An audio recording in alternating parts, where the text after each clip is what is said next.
안녕하십니까. 제 나이 67세의 김남철이라고 합니다.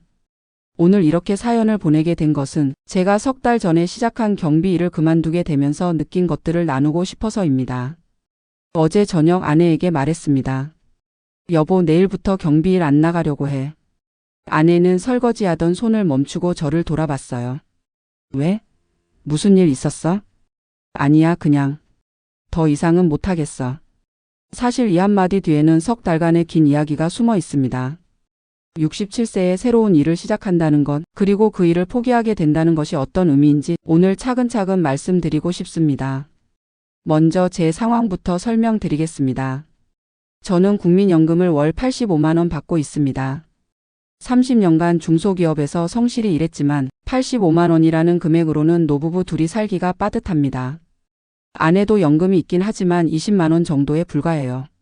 합쳐서 월 105만 원으로 두 사람이 생활해야 하는 거죠. 월세 45만 원에 관리비 5만 원, 전기료, 가스비, 통신비까지 합치면 매달 기본 지출이 60만 원은 됩니다. 남은 돈 45만 원으로 식비, 교통비, 의료비를 감당해야 해요.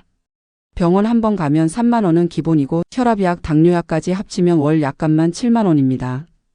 이래서는 안 되겠다. 작년 말 저는 일자리를 알아보기 시작했습니다. 67세에 구할 수 있는 일이 많지 않다는 걸 알고 있었지만 그래도 뭔가 해야겠다는 생각이 들었거든요. 제가 정년 퇴직한 건 2년 전이었습니다. 32년간 다닌 중소제조업체에서 생산관리 일을 했어요. 정년이 65세였는데 마지막 날 회사 동료들이 작은 송별회를 열어줬죠. 고생 많으셨습니다. 이제 편히 쉬세요.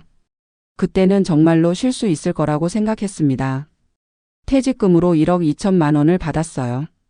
적지 않은 돈이었지만 그 돈으로 전세금을 마련하고 나니 3천만 원 정도 남았습니다. 이 돈으로 당분간은 괜찮겠지. 그런데 막상 생활해보니 그게 아니더라고요. 국민연금 85만 원이라는 것도 처음엔 괜찮다고 생각했어요. 하지만 실제로 받아보니 생각보다 훨씬 부족했습니다. 물가는 계속 오르는데 연금은 그대로고 예상치 못한 지출들이 계속 생기더라고요. 작년 여름 에어컨이 고장 났을 때가 기억납니다. 수리비가 15만 원이 나왔는데 그 돈을 내고 나니 한 달 생활비가 빠듯해졌어요. 이럴 때마다 이렇게 쪼들릴 순 없지. 그때부터 진짜 위기감을 느꼈습니다. 아내와 상의했어요. 여보, 내가 뭔가 일을 해야겠어. 당신 나이에 무슨 일을 하려고 그래? 그래도 몸이 건강한 동안에는 뭔가 해야지. 일자리를 구하는 과정은 쉽지 않았습니다. 온라인으로 구인 광고를 찾아봐도 대부분 나이 제한이 있더라고요. 60세 이하 혹은 65세 이하라는 조건이 붙어 있었어요. 간혹 나이 제한이 없는 곳이 있어도 전화를 해보면 죄송하지만 이라는 말로 시작되곤 했습니다. 한 달 넘게 찾아다녔을 때 아파트 경비 일자리 공고를 보게 됐어요. 나이 무관 성실한 분 우대라고 적혀 있었습니다.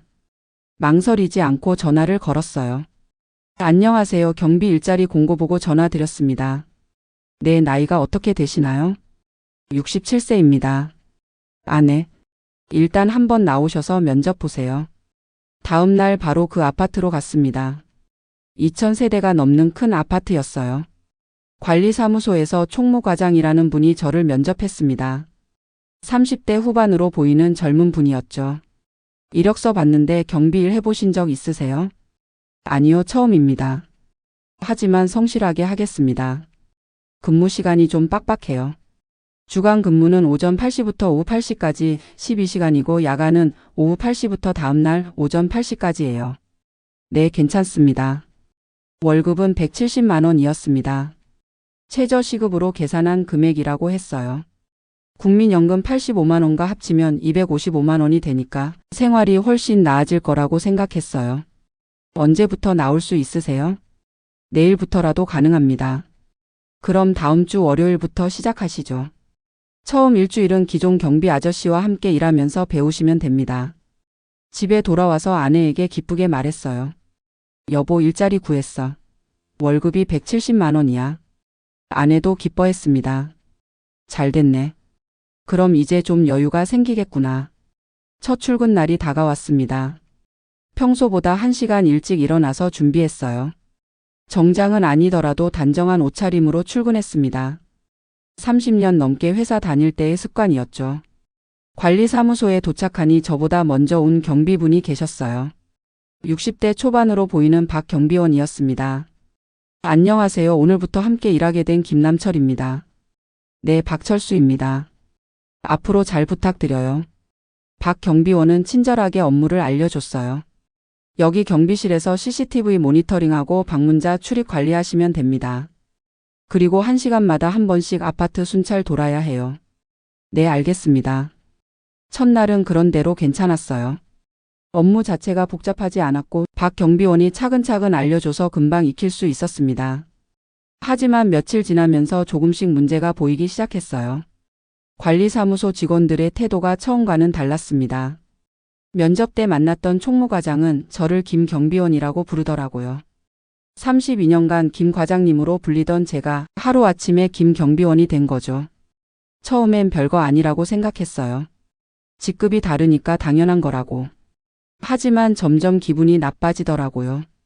나이는 저보다 훨씬 어린데 마치 아랫사람 다루듯 하는 느낌이었거든요. 김 경비원 복도에 담배꽁초 떨어져 있던데 치워주세요. 김 경비원 주차장 불법 주차 차량 견인 신고해 주세요. 모든 지시가 명령조였어요. 부탁드립니다. 하나 해주시겠어요? 라는 말은 없었습니다. 일주일쯤 지났을 때 20대 후반으로 보이는 여직원이 경비실로 왔어요. 김 경비원 1동 엘리베이터 청소 안 됐는데요. 아, 죄송합니다. 지금 바로 하겠습니다. 앞으로 이런 일 없도록 해주세요. 입주민들이 불만 제기하면 곤란해요. 그 여직원이 나가고 나서 박 경비원이 저에게 말했어요. 형님, 너무 신경 쓰지 마세요. 다들 그래요. 나이 차이가 이렇게 나는데도 그러나? 여기서는 직원이 갑이고 우리는 을이에요. 참아야죠. 참는다는 게 쉽지 않았습니다. 제가 저 사람들 나이였을 때는 어른들께 함부로 대하지 않았거든요. 하지만 요즘 젊은 사람들은 달랐어요.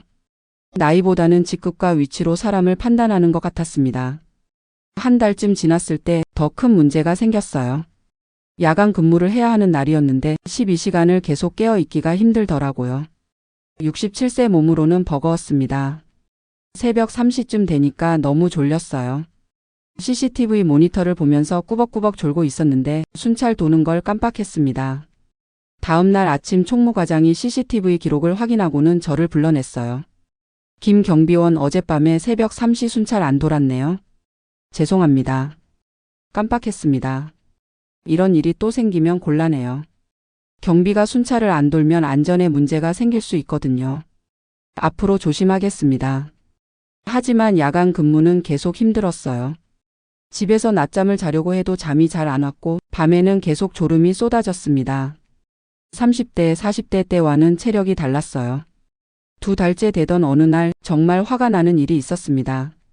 입주민 중에 40대 정도 되는 남자분이 계셨는데 그분이 경비실로 와서 소리를 지르더라고요. 경비 아저씨, 우리 집 앞에 택배 아무렇게나 놔뒀던데 뭐예요? 죄송합니다. 택배 기사가 그렇게 놓고 간 것 같은데. 그럼 경비가 뭐 하는 거예요? 제대로 정리해 놔야 되는 거 아니에요? 그분 목소리가 점점 커졌어요. 경비실 밖에서도 들릴 정도였습니다. 월급 받고 일하는 거면 제대로 하세요. 이런 식으로 대충 하면 되겠어요? 그 순간 정말 화가 치밀어 올랐어요. 32년간 성실히 일하며 살아온 제가 왜 이런 모욕을 당해야 하나 싶었거든요. 하지만 꾹 참았습니다. 일자리를 잃을 수는 없었으니까요. 죄송합니다. 앞으로 더 신경 쓰겠습니다. 진짜 신경 써주세요.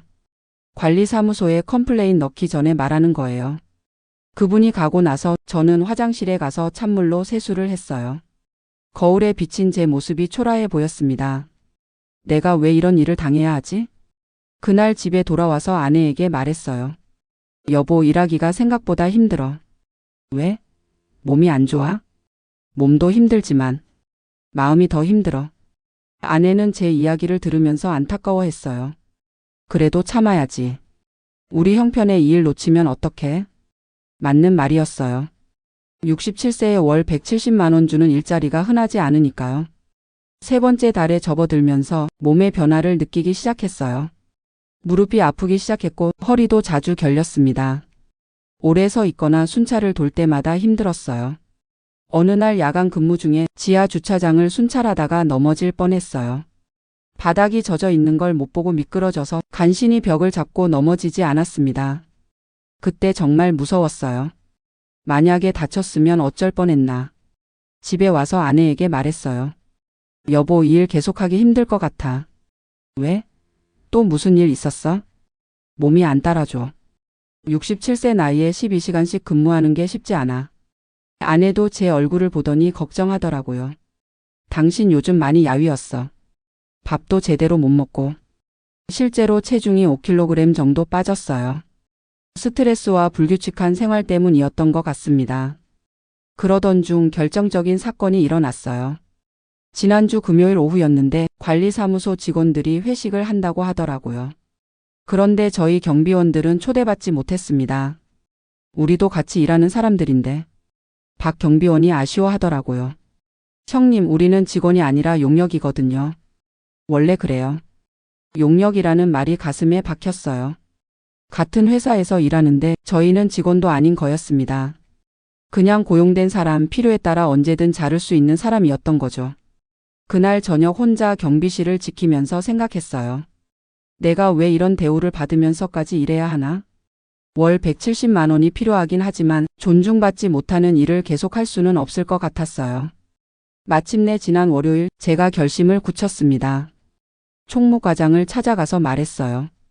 과장님, 이번 달 말로 그만두려고 합니다. 왜요? 무슨 문제라도 있었나요? 개인적인 사정으로 그렇게 하겠습니다. 더 이상 설명하고 싶지 않았어요. 존중받지 못한다고 나이에 비해 일이 힘들다고 말하면 그럼 처음부터 왜 했어? 라는 말을 들을 것 같았거든요. 그분은 별다른 만류 없이 사표를 받았어요. 그럼 이번 주까지만 나오시면 되겠네요. 네, 그렇게 하겠습니다. 마지막 근무일인 어제 박 경비원이 저에게 말했어요. 형님, 그래도 아쉬워요. 같이 일할 사람 찾기 힘든데. 미안해. 나이가 나이다 보니까. 이해해요. 형님 나이에 일하기 쉽지 않죠. 퇴근하면서 3개월간 일했던 경비실을 돌아봤어요. 나름대로 정들었던 곳이었는데 이제 다시는 오지 않을 거라고 생각하니 조금 서운했습니다. 집에 와서 아내에게 모든 이야기를 했어요. 여보, 미안해. 결국 일을 그만두게 됐어. 괜찮아. 당신이 힘들어하는 모습 보기 싫었어. 그래도 돈이 필요한데. 다른 방법을 찾아보자. 당신 건강이 더 중요해. 사실 지금도 걱정은 됩니다. 국민연금 85만 원과 아내 연금 20만 원으로는 여전히 빠듯하거든요. 하지만 더 이상 존중받지 못하는 일을 할 순 없었어요. 67세라는 나이가 이렇게 무력한 건지 몰랐습니다. 젊었을 때는 경험과 지혜가 인정받는 줄 알았는데 실제 사회에서는 그게 아니더라고요. 나이가 들면 그냥 짐이 되는 존재가 되는 것 같았습니다. 하지만 포기하지는 않으려고 해요. 다른 일자리를 찾아볼 생각입니다. 혹시 경비 일보다는 덜 힘들고 조금이라도 존중받을 수 있는 일이 있을지 모르거든요. 이런 이야기를 들려드리는 건 비슷한 처지의 분들이 많을 거라고 생각해서입니다. 국민연금만으로는 생활이 어려워서 일을 해야 하는데 67세에 할 수 있는 일이 많지 않아요. 그나마 있는 일도 젊은 사람들에게 존중받기 어렵고요. 어떻게 해야 할지 모르겠습니다. 나이 들어서도 당당하게 일할 수 있는 사회가 되었으면 좋겠어요. 67세라고 해서 무시당하지 않고 경험과 성실함을 인정받을 수 있는 그런 사회 말이에요. 지금은 잠깐 쉬면서 다음 계획을 세우고 있습니다. 아내와 함께 작은 가게라도 해볼까 생각도 해보고 있어요. 비록 힘들지만 포기하지 않고 살아갈 겁니다. 오늘 이 이야기를 들어주셔서 감사합니다. 비슷한 처지의 분들께 조금이라도 위로가 되었으면 좋겠어요. 우리 모두 힘내서 살아갑시다.